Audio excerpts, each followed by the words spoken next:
Hey, welcome guys. This is season 2 of In the Cut, and today I'm with my new barber.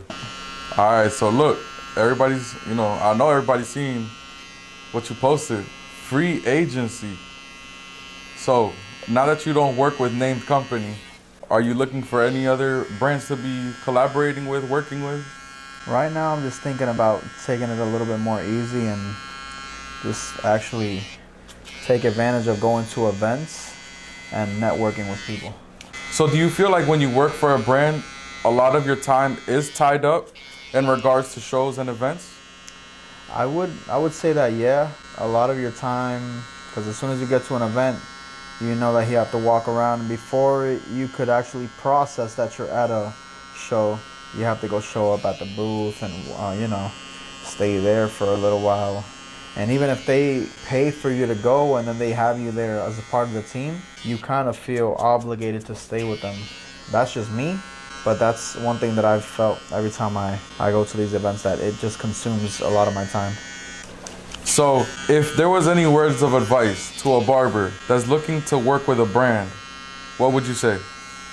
I would say take advantage of when you have a couple of people looking at you. Don't go to the first brand that looks for you. Always have options, because it's basically like when you want to go to, you get out of high school and you go to college. You don't want to just go to the first college that you get access to, You want to play around and see who else might be looking at you, because as soon as you're signed, a lot of those opportunities, those doors could shut, and then it's going to be a little bit harder to open them up in the future. Yeah, you got to shop around. You got to see who's giving you the best thing. You got to window shop for a little bit. I know it sounds messed up, but us as barbers, we always think about, oh, that's the first brand that looked at us. But then you don't know if you have some other people looking at you. So just don't ever take the first option available. Now, how many competitions have you won? So far, I have 27 trophies that I won, and then I've been able to be featured on magazines and stuff like that. So I don't count those as wins, but it is a win at the end of the day to be able to be featured on a magazine. But so far, 27. What would you say is the biggest difference in cutting in the shop and cutting at a competition? Time management. A lot of people think that it's easy to go to a barber battle, and I've heard it throughout my years competing and working at a barbershop before, where people they think that it's easy to go to an event and win. And I feel like once you get there, the emotions, just, the sound and everything just takes over at the moment. So time management and the way you feel once you get on that stage and you're used to cutting hair, and then you got 100+ people looking at you while you're competing. Because it's happened to me where I go to compete, and let's say I go do freestyle. Bro, I have a whole idea in my head, and then when it's come down time to it, bro, I just forget. Forget everything. I think that's because we try to prepare ourselves as much as we can, and when we get there, we kind of forget about everything because of the rush of the moment. You're there, and then you hear the people shouting at the same time, the DJ on another spot, all that crazy stuff happening. So, ideas just go out the window. And yeah, it could be overstimulating. Yeah. Like, yo, you're getting hit from every side with a whole bunch of things. You have the people shouting, you have the music, you have the host on stage. Then you have the judges walking around and looking at you, almost mean mugging you in the way because they want to act serious. So it's a lot of things that play in effect when you're competing. Now, we all know you used to work at Celebrity. Okay. And you came and did your own thing in a studio. What was one of the biggest challenges for you during that transition? I think a lot of people think that it's being alone in a room. I would say it's just, picking up the phone and letting everybody know that I'm over here. Because I've always been that type of person that I like to be alone with my client, and I like to be left alone when I'm cutting hair. So that was never a problem, but it was more so just getting to having to pick up the phone and tell everyone I'm over here. And then knowing that when you're in a barbershop, obviously, if you don't take out the trash, someone else is gonna take it out. But when you're in a studio, it's all on you now. The cleanliness of your studio, how you want it to look, and all these other different things that's gonna be on you now. You're a one-man band in here. Now that you accomplished this goal, what do you think is gonna be your next goal? That's a difficult thing to answer because right now I want to stop competing. I have other focuses, other goals that I want. Obviously, owning my own plaza so that I can have my suites, my studios would be my main goal.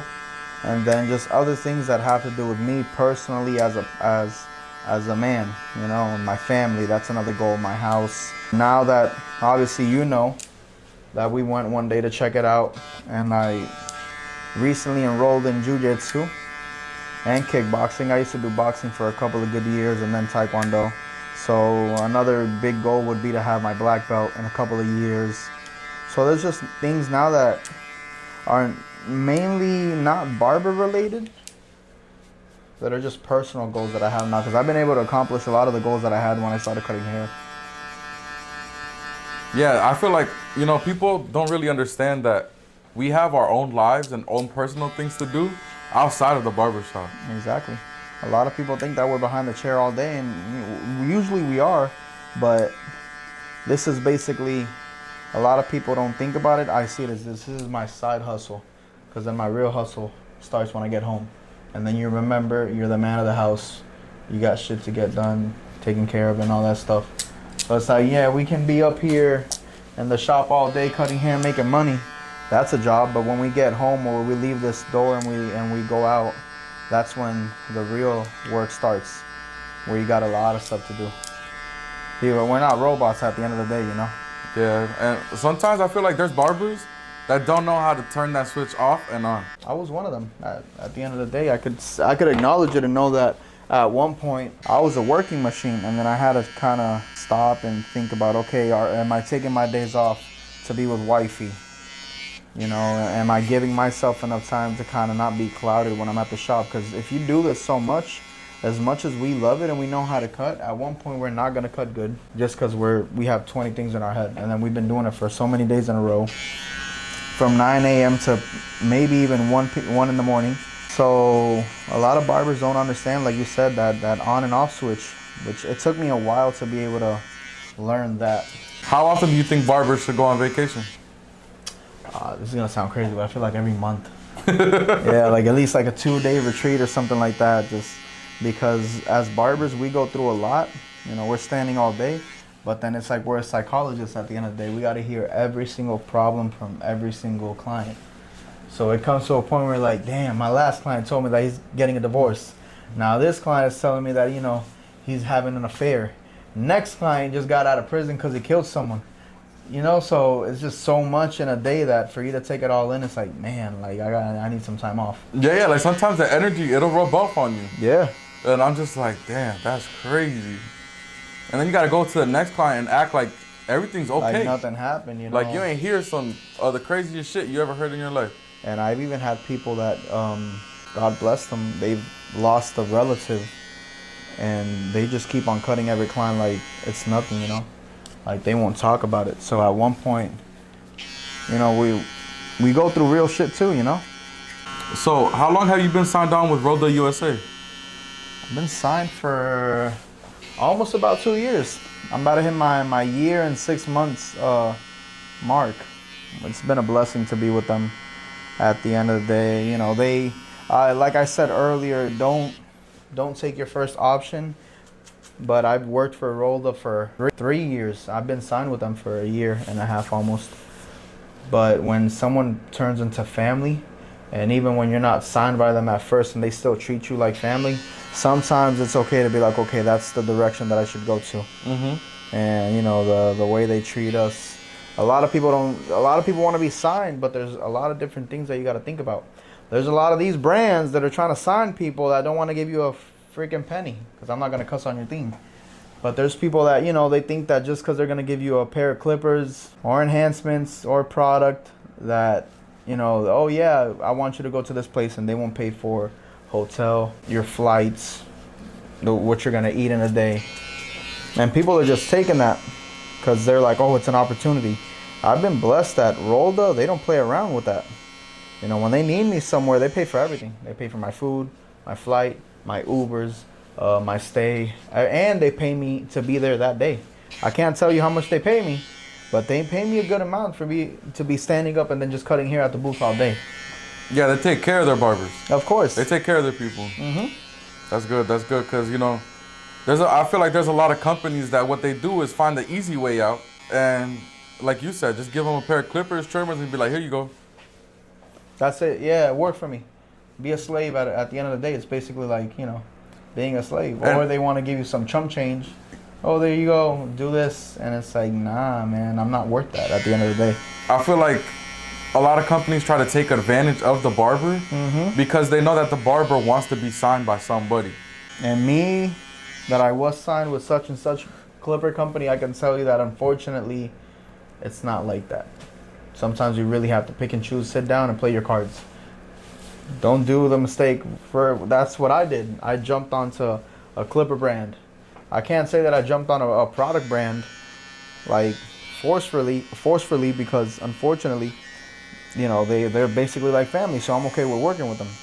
But sometimes you really got to think about stuff before doing it. A pair of clippers, at the end of the day, we make enough money to buy our own clippers. You know, I was signed one day, everyone saw it on Instagram. They dropped me.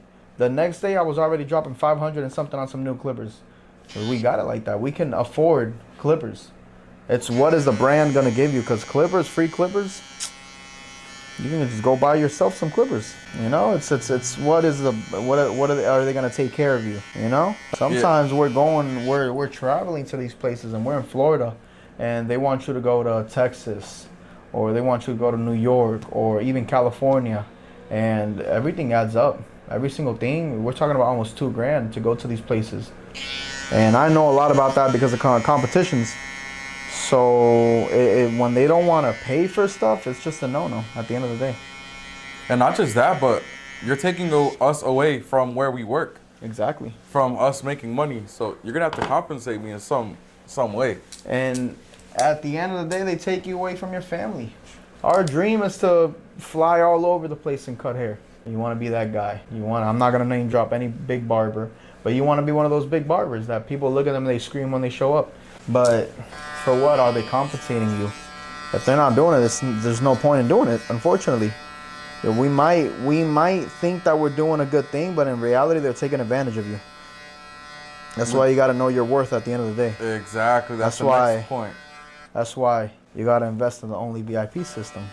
So tell me about the Only VIP system. How you liking it so far? Man, I love it. I love the way they treat me. I love how every detail has been me.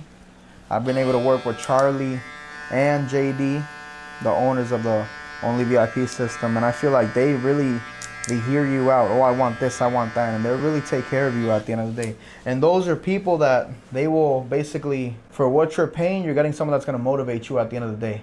Because you might think, oh, do I want to do this? Do I want to do that? But they'll look at you and be like, hey, it happened with me. They had to look at me and be like, you have 27 trophies. You've been all over the United States, Puerto Rico, everywhere. Why are you overthinking things that you should already know? This is my price, this is my standard, and this is what I do. You know, you can't at the end of the day be like, oh, nah, what's the client gonna think? You busted your ass off for 7, 8, 9, 10 years to be where you're at.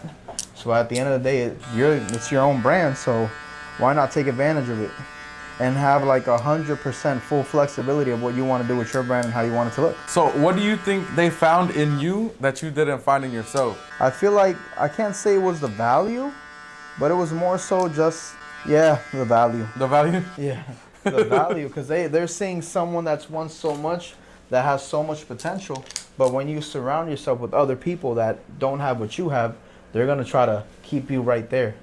Yeah, they're going to bring you down.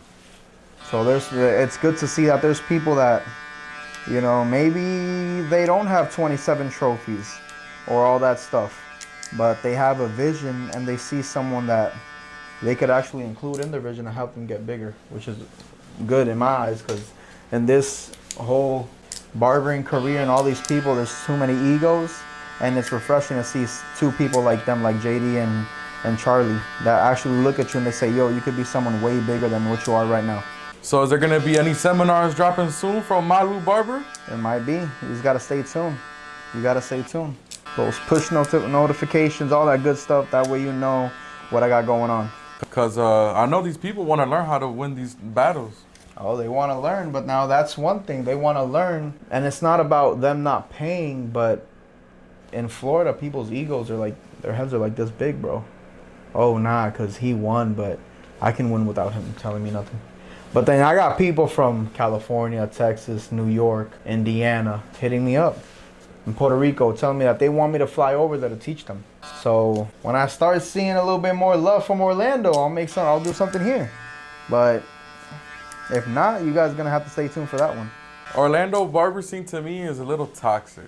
Oh, a little? All right, a lot of toxic. A lot. Very toxic. But it's because people think that they know it all. They can't humble themselves and admit that, yo, there's always something new to learn. And I've said it in my prior videos as well, to a student barber. But he knows, like, yo, there's a lot for me to learn. Exactly. And as a barber, I don't care if you've been in the game for 20 years or a year and a half. There's always something new to learn from somebody else. You're still a student at the end of the day, and a lot of people don't understand that. I have 27 trophies, and I feel like I have yet to learn a shit ton of things behind me.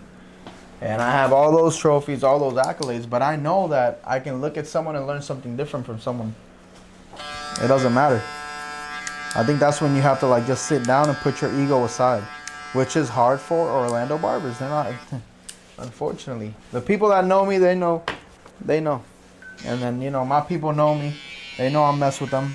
But I don't see Orlando helping each other out in a way, unfortunately. Because everyone's too worried about, oh, no, this is the #1 barbershop, or this is where everyone, like the best barbers are here competing. That's not, you know, they can't help each other. They're always trying to diss each other. And the thing about Orlando, bro, is that we're growing so fast. There's food for everybody to eat. There's so much potential here. It's just that people want to have all the food for themselves at the end of the day. Yeah, unfortunately. So what got you into cutting hair? So I started cutting hair as soon as I got out of high school in 2015. For those that don't know, I'm 26 years old. I look old as shit, but it's because I work a lot. I'm only 26. I go over here thinking I'm 35. I've been cutting hair since 2015. I went to Aveda. That's where I graduated and took my cosmetology course. Then I did my barbering course, and here I am today. So you were cutting during COVID as well too, right? Yes. Yeah, I was doing that sneaky at-home cutting hair deal. Now, you would do it at your house or your clients' houses? My house, yeah. I lived alone at the time, and I had split with the person that I was with. And I just took advantage of the situation, just kept on cutting hair at home. If you were to look, you know, back at when you first started to now, did you ever think you'd be where you are now? Hell no. I didn't think this was possible to do all this stuff, man. I used to see Victorino, A-Rod the Barber, all these people. Sky Salon, and I'd be like, man, it would be nice to be there one day. I didn't know that after COVID, all I had to do was start competing a little bit, and boom. Now, every time I go to the CT Barber Expo, Premier Orlando, or any barber event, and they're there, they say what's up to me, and they give me my flowers. It was because of competing that I was able to, you know, actually fulfill that dream that I thought it wasn't possible.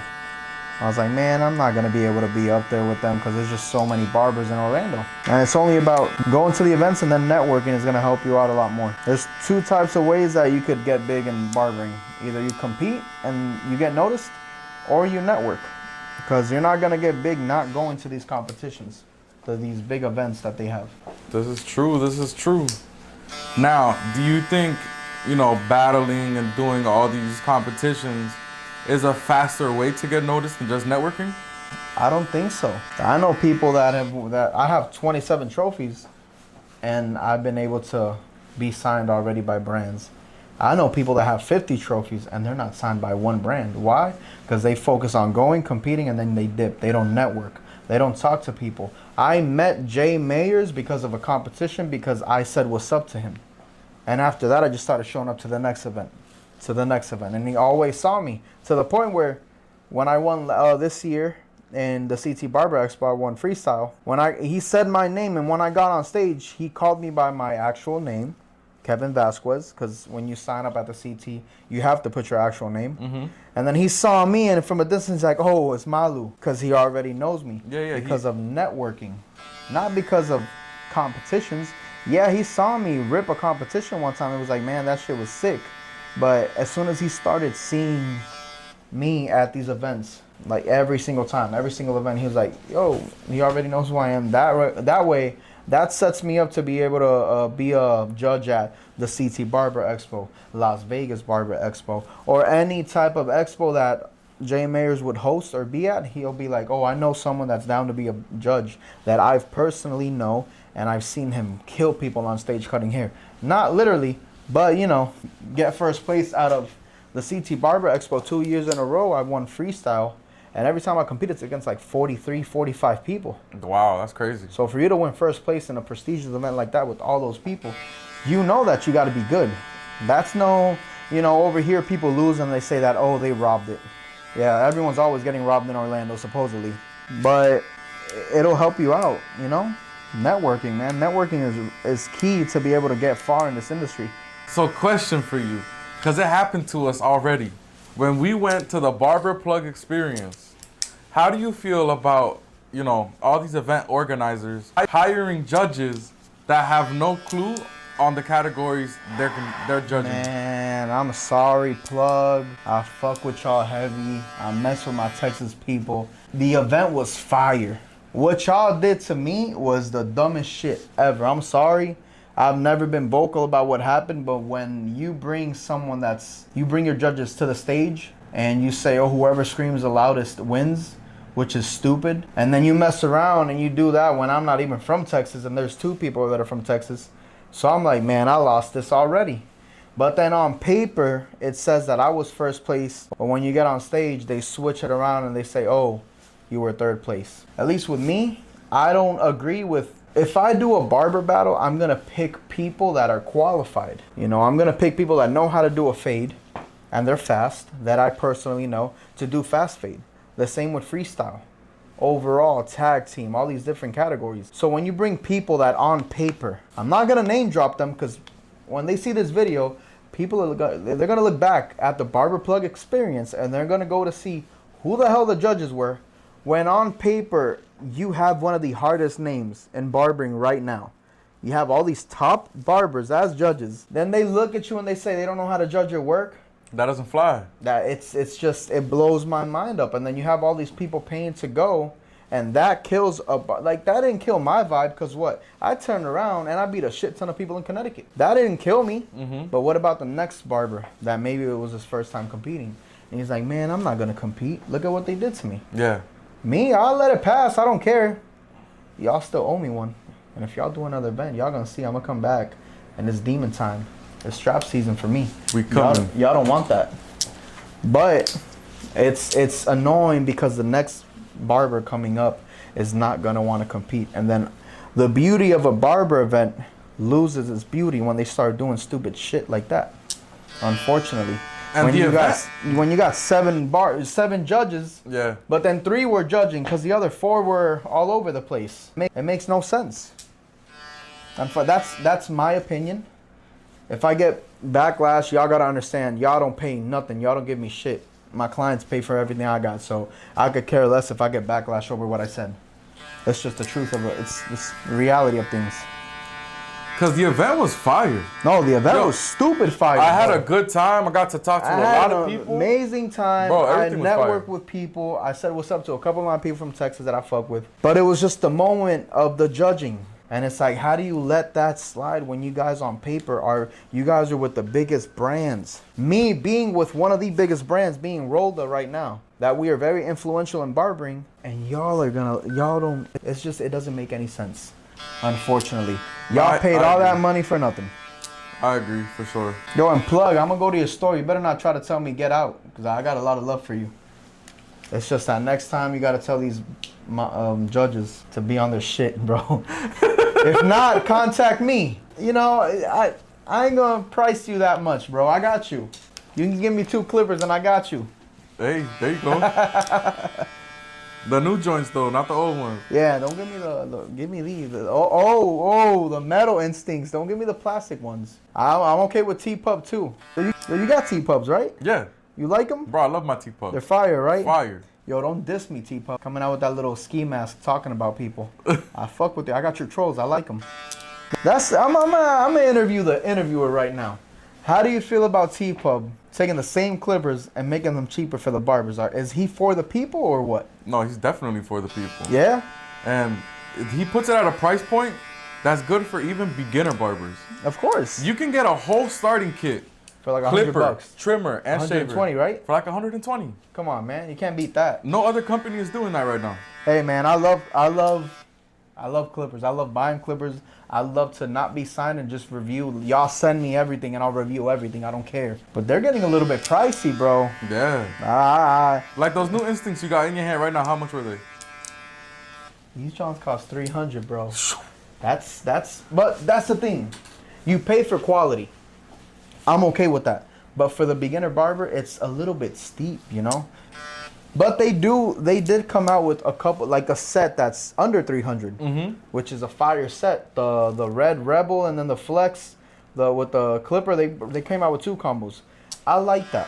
Okay, that's cool. So I understand how they would have a basic, you know, a price point for people that are starting off, and then the expensive joints.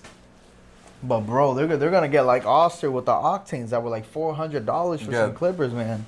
For some detachable. Personally, I couldn't see myself spending that much on clippers. Granted, they make me money, but...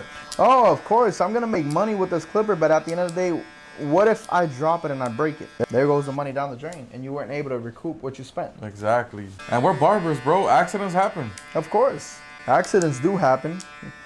Your Instincts are still on back order, right? No, not back order. They're on recall. Hey, they were going to blow up. That's why you gotta get the metal joints. Mine didn't even work. Like, they don't even turn on anymore. No, but the crazy thing is that if this John wants to blow up, it's gonna rip my hand, the studio, and then the studio next to it. If this little motherfucker blows up, we're talking about some power. Shrapnel. Yo, so what other events you got going on, bro? What else are you gonna go to? So we have, as the VIP, we got, I know collectively we're gonna be going to the Jacksonville Elite Barber and Beauty Expo with Nando Corpse, who's also on the VIP team. He's a VIP team player, just like all of us. Oh yeah. Me personally, I know I got Summer Splash coming up with Matos Barber. Are you a special guest or you're a judge? You're a special guest, right? Neither. I just want to go to network. Oh, hell yeah. He made me a special guest. He came through, he showed love. I fuck with Matos. Matos is my guy for sure. And, you know, he showed love, and I said, yo, if you don't invite me, I'm going to kill you, bro. You got to invite me to that event because I want to go. It's really nice when you start. That's one thing that kind of kicks me off, that Orlando people don't do that. You got someone that's showing up and he's doing something in Haines City and we all want to go. I told him, yo, I got to go. I got to show love, bro. Little by little, we bring the community together, little by little. Yeah, man. That's what I would love to see. For sure. I would love to see the Orlando barber community as one and not divided. Not having no little barbershop beefs with other barbershops. None of that. I'm better than everybody else. Like the thing about it's on paper, obviously, and I'm not trying to brag, but who's the best barber freestyling right now, representing Orlando, going out of Orlando and competing everywhere? Malu Barber. Thank you very much. But do I take that and I say I'm better than everybody? No, never. Because at the end of the day, I do the same thing y'all do. I stand here and I move a clipper and I make good money. That's it. So I don't know why people want to say, oh, because I could front if I wanted to. Orlando's finest. And a lot of people, shout out to my boy Brooklyn, they've all taken me to the side and be like, yo, I appreciate what you're doing for Orlando. You're putting us on the map.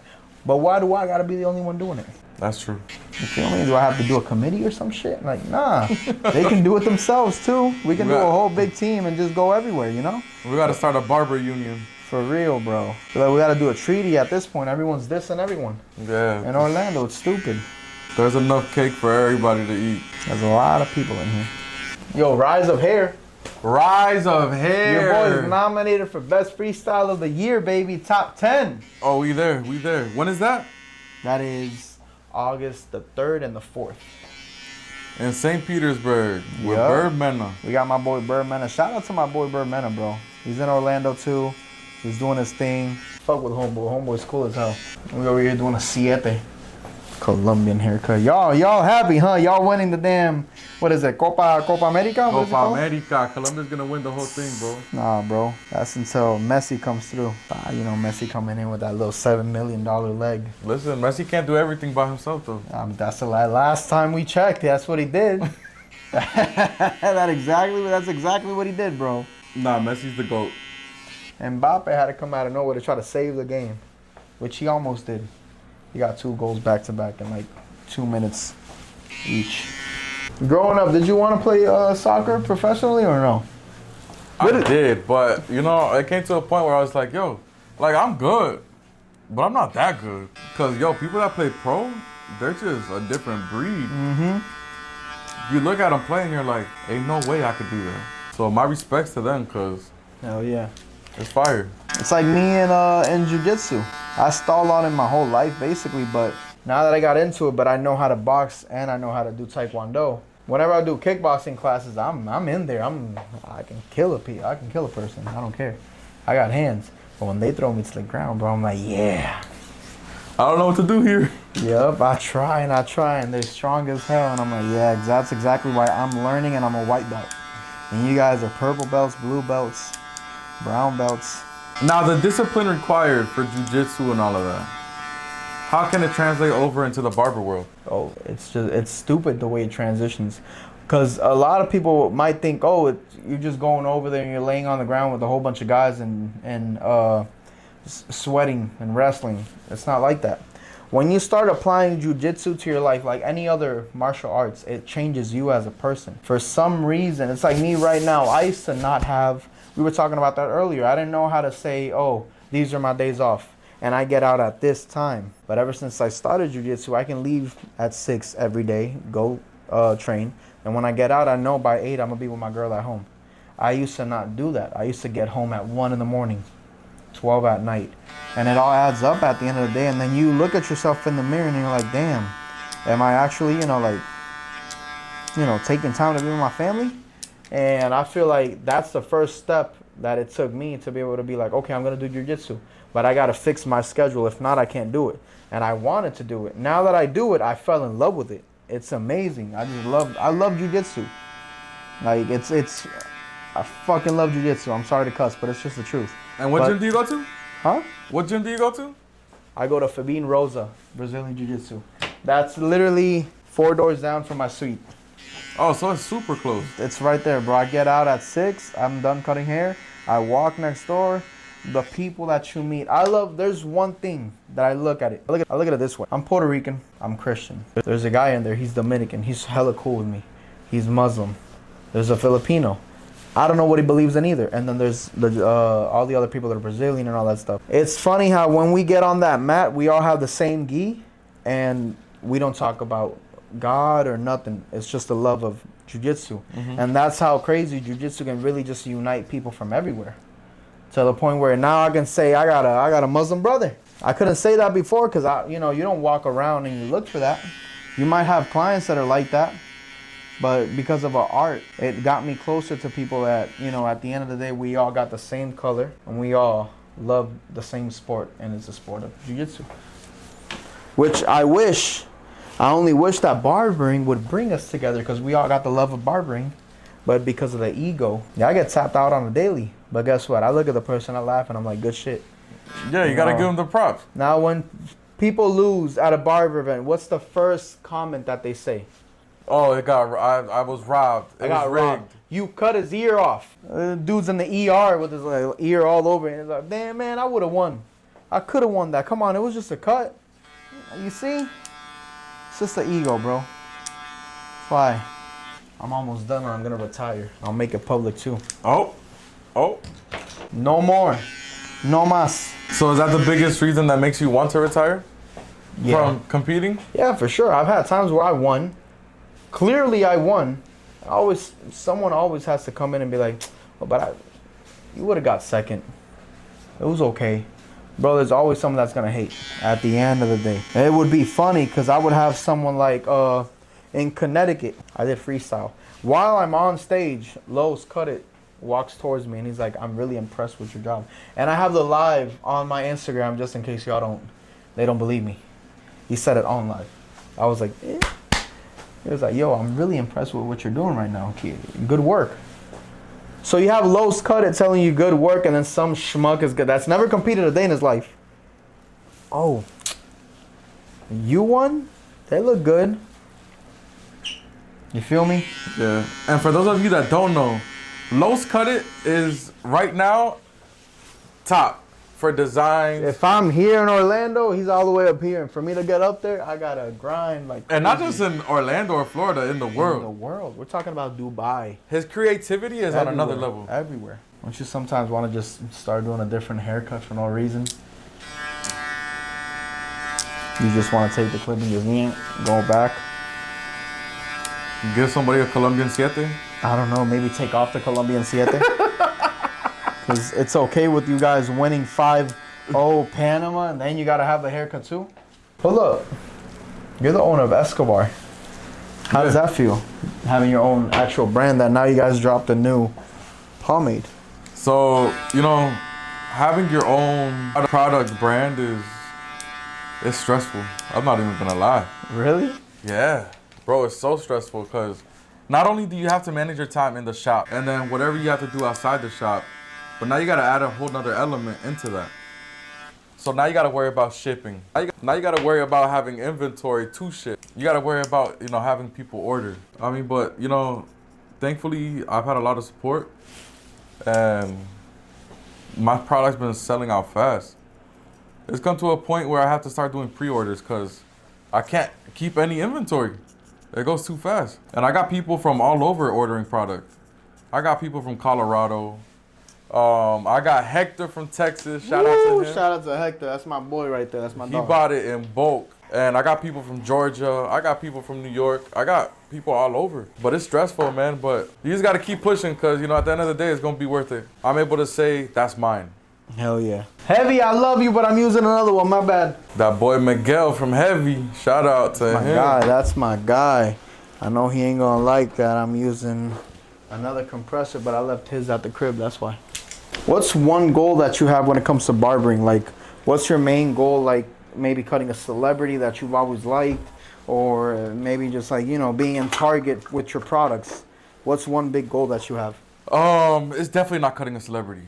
That to me is, I'm not to hate on any barber or anything, but there's barbers that don't appreciate their clients that they have that they get on a regular. Because the person that's a celebrity is the client that's in your chair every week or every 2 weeks, whatever it may be. Mm-hmm. That's the person you should be treating as a celebrity. But honestly, man, my biggest goal right now is just to get my whole Escobar brand popping. Like, I'm trying to be bigger than level 3. Yeah. I'm trying to be. Oh, you name dropping too. I'm trying to be bigger than. Don't do it. Know, all these companies. Don't do it. Name drop mine. Shit, they pay. No, I get it. I know, but it's a vision, bro. There's nothing wrong with having a vision. There's nothing wrong with having that. You know. This is gonna sound so messed up that I say it like this, but it's just the truth. An immigrant mindset. What happens when an immigrant comes into the USA? They're just trying to make their life. But they become billionaires. Yeah. Millionaires. They make it because they have that mindset. That's why I call that the immigrant mindset. Immigrants come through, they're here, they make a killer money because they had that dog in them. At the end of the day, they got that dog in them. Yep. Man, it's America. America. It's the land of the opportunities and the hawk tour, girl. The hot tour girl. This guy. Yo, shout out to that girl. Yeah, shout out to her. She gave me like 44,000 views on my reel. I slept on that one. I didn't do it. Bro, I was scrolling and nobody had done one that was barber related. I was like, oh nah, I'm gonna jump on it. Oh, whoa. You see, you don't got an automatic chair like me. That's the thing. Click on the button, look. Dang, I thought he was gonna put me to sleep. All right, guys, this was episode 2 of In the Cut with my new barber. I appreciate y'all. Stay tuned. More is coming.